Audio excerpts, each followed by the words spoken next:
Tā aiziet pie friziera, viņa teica, gari mati nav smuki, viņa teica. Krānpars.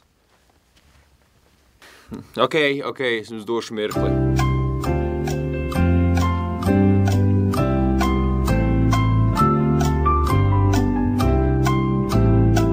Visi pasmējāties, jā? Sākam recenziju.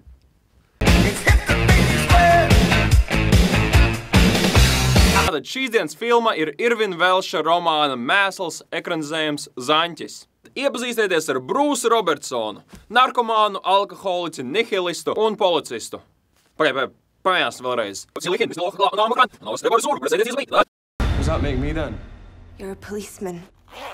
Iepazīstieties ar Brūsu Robertsonu, Skotijas policistu. Brūss ir pilnīgs kretīns, kuram nav nekā svēta. Vienīgais viņam dzīvē ir svarīgs ir viņa mērķis, un viņa mērķis ir iegūt paaugstinājumu darbā. Un viņa prāt, vienīgais veids, kā sasniegt šo mērķi, ir spēlēt spēles. Tas arī ir viss, ko es jums pastāstīšu, lai nesabojātu prieku. Stāsts šajā filmā pat nav svarīgākais, jo visu filmu notur tēls. Un precīzāk, Jamesa Makavoja tēlotais tēls. Damn, es neesmu redzējis visas Jamesa Makavoja filmas, bet, manuprāt, šī ir viena no viņa labākajām lomām jebkad. Šī ir svarīgāka loma nekā viņa loma kā būt labam cilvēkam. Brīžiem es izlieku vārdus ārā un ceru, ka kaut kas sanāks. Mēģināsim sākt recenzēt. Zaņķis ir Džona S. Bairda patētiskais mēģinājums sekot Danija Boila filmai Trainspotting. Zaņķis ir filma, ko ir grūti ekranizēt, jo novela ir sarakstīta pirms 15 gadiem, un tas, kas likās šokējoši tad, mūsdienās vienkārši zaudē savu spēku. Pat arī Džons S. Bairds pārāk ietekmēs no saviem elkiem Boila un Kubrika, un tādā veidā viņš zaudē savu režisorisko esenci. Godīgi sakot, es no filmas gaidīju daudz. Daudzi kritiķi ir vērtējuši šo filmu negatīvi. Es tam ļoti nepiekrītu. Visvairāk man iepriecināja, ka viņi parāda ne tikai to, ka Brūss ir pagrimis cilvēks. Narkotikas, alkohols, seks, jā! Viņi centās parādīt arī to, kādēļ Brūss ir tāds cilvēks. Visa filma ir kā amerikāņu kalniņa, kas rada ļoti narkotisku iespaidu. Ainas, kurās Brūss kaut ko lieto, ir aktīvas, jautras, aizraujošas.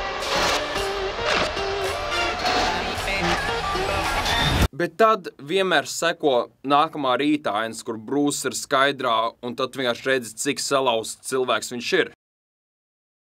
Kā jau minēju, viens no lielākajiem filmas plusiem ir James Makavojs. Tu viņu redzi uz ekrāna gandrīz visu laiku non-stop, bet tajā pašā laikā viņš neapnīk. Tāpat Makavojs parāda milzīgu emociju klāstu, un tu viņam tici no sākuma līdz beigām. Lieliski ir izveidots arī pats tēls.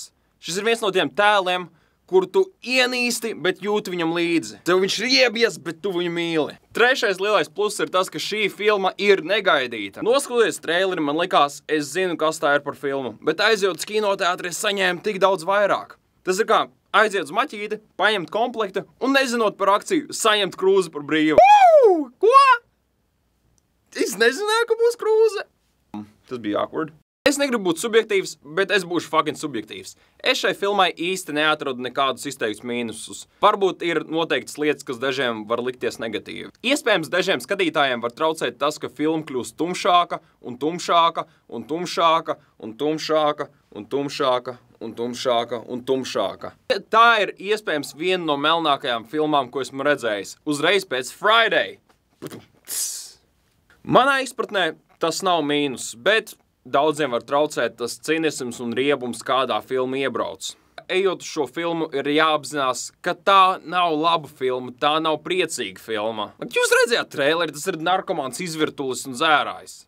Kā tā var būt priecīga filma? Tas nav Disney's. Kā kopasavilkumu, man šī filma pārliecinoši ieņēma vietu gada topā un iespējams visas dzīves topā. Šīs ir viens no tiem brīžiem, kad mēs kinoteātros redzam filmu, kas nākotnē kļūs par klasiku. Es ļoti iesaku aiziet uz šo filmu, bet es brīdinu, tā nav priecīga filma, tā nav laba filma, tas ir Zaņķis.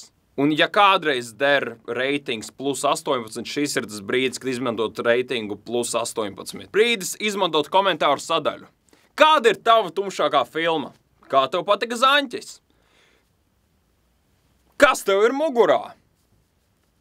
Vai tu zini kādu labu recepti? Ok, ko es tev vēl varu novēlēt?